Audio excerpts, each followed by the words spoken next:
Hey guys, Sean Rock here. It's February 9th of 2023. Holy crap. I think the very first video I ever put on here, I was 18, 19 years old. It's crazy how long I've had this channel. Anyways, here's basically my one YouTube video a year that I like to do around the beginning of the year. I hit a slam dunk with this here. I rescued this beautiful girl from the wild at N Stuff Music in Blawnox, PA. If you are in the Western PA area, please go check those guys out. They are one of, if not the greatest guitar shops ever, period. Anyways, so the guitar. Now, this is actually going to be a twofer because on the floor over here to my right is a Keeley Halo Andy Timmons pedal. It's a signature delay pedal. I acquired that last summer and I absolutely love it. And anyways, we'll get to that. That's probably gonna be a separate that'll be a separate video. That'll just be for sounds, you know, for like my clean sounds and stuff like that whenever I show you this guitar in a minute. About the guitar, it is a lifelong dream come true for me to have this guitar. I've always wanted a Paul Reed Smith Custom 24, pretty much ever since I started playing guitar. And you're asked, well, why haven't you had one? Why did it take you 20 plus years to get one? Well, simply put, a guy like me just couldn't afford, a premium instrument such as this. But this is a 2012 Paul Reed Smith Custom 24 10 top charcoal finish, as you can see right there. There you go. And what else we got about the guitar here? Oh yeah, so it's all the American Paul Reed Smith specs. Mahogany body, mahogany neck, and this is actually the very first guitar that I've ever had a mahogany neck, which is pretty interesting because all my other guitars have maple. 24 jumbo frets, Rosewood fretboard, of course, Paul's birds, which I believe is a tribute to his mother. Don't quote me on that. Volume tone, 5-way, which later on I'll go ahead and I will describe what all these positions do. And it's got the Paul Reed Smith Phase 3 lockdowns, which have this little screw on top. I don't know if you can see that or not on the camera. But Paul Reed Smith tremolo on the back. It's got brass block right there. And what else we got here? Waiting on my strap locks. The place I go get my hardware and accessories, they did not have the particular strap locks that I use in stock, but they should be in next week. So thank you, Steve at Wild Ales Music Center in Wexford, PA. Really appreciate it. Anyways, what else we got about the guitar? Oh yeah, so one of the things that absolutely floored me about this guitar was, and plays great, sounds great, it feels perfect, it's balanced right, it's not very heavy, it's very easy on the back. This guitar has Lawler pickups. Very first time ever using Lawler pickups. I've always been a Seymour Duncan and DiMarzio guy. More so DiMarzio than Seymour Duncan. Not that Seymour Duncan's not great. Seymour Duncan makes fantastic pickups, don't get me wrong. It's just, I gravitate my ear more towards the DiMarzio sound. However, my Strat that I've had forever has that pearly gates in the bridge, and it's just fantastic. But all the pickups that I use are usually anywhere between medium high and high output pickups, like almost EMG territory without being active pickups. These are the exact opposite. These are the Lawler Imperial medium wound and vintage wound. Basically, from what I read on the website, they are modeled after the Gibson PAFs. And I got to tell you, for a vintage output pickup, I am absolutely blown away with the tone. But also, too, you got to think about this, you know, just the acoustic, you know, just the guitar vibrates the guitar actually vibrates, so it's very resonant. It's a very good pieces of wood here. What else do I have to say about the guitar? I don't know. Let's just go ahead and dive right into it, and I'll show you some sounds, huh? All right, without further ado, here is my clean tone with my Keeley Halo dual delay, Andy Timmons signature delay, with my brand new Custom 24 running into a Boss Katana Mark II.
Okay, so on this guitar here, we have the two pickups, volume, tone, but we have a 5-way. And you're probably wondering, okay, how does a 5-way work with just two humbuckers? Well, all the way down is just like you suspect. Bridge pickup, full on. I go to position 2. It keeps this humbucker turned on, but engages this lower half of this humbucker here. If I go to position 3, it turns both humbuckers on full blast. If I go to position 4, it turns these outer coils off and keeps these two inner coils on. And obviously, if I go way up, it's obviously the neck pickup. Again, the the trem on it, it's very responsive, especially because the string goes straight through to the tuning pegs, and also having this have locking tuners is definitely ideal with a guitar with a whammy bar. Granted, again, like I said, I have a couple of guitars. I have the Floyd Rose with the double locking, but I've realized over the course of time and over my involvement of my playing, I've grown to much prefer anything with locking tuners versus a locking nut. Mainly for convenience, and saving time. The Floyd Roses, granted, yes, they are the most stable whammy bar tremolo systems that are out there on the market. But at the same time, they're just a pain in the ass to work with, in my opinion. All right, let's go ahead and make some noise, huh?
So yeah, that is the Paul Reed Smith Custom 24 with my Keeley Halo Dual Echo Andy Timmons pedal, running through a Boss Katana Mark II 100 watt.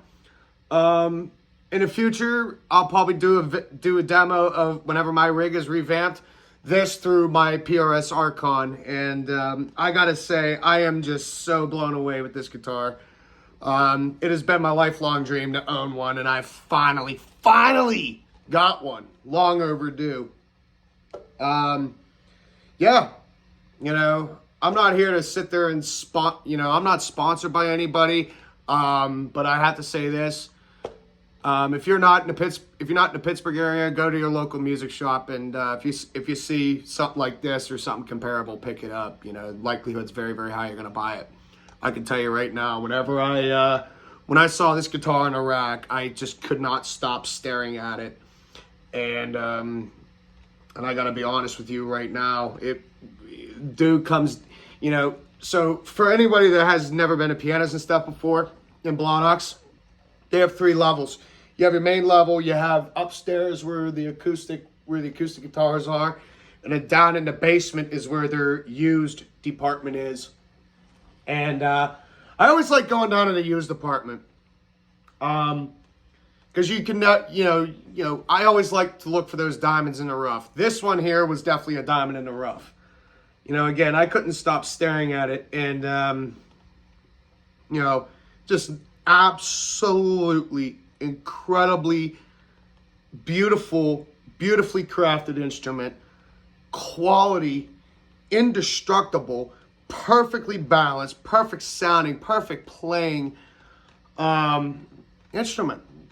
And I gotta be honest with you, in Western PA, you do not see many of these out in the wild, and it was an opportunity that I couldn't pass up. Anyways, till next time, catch you later. Peace, everybody.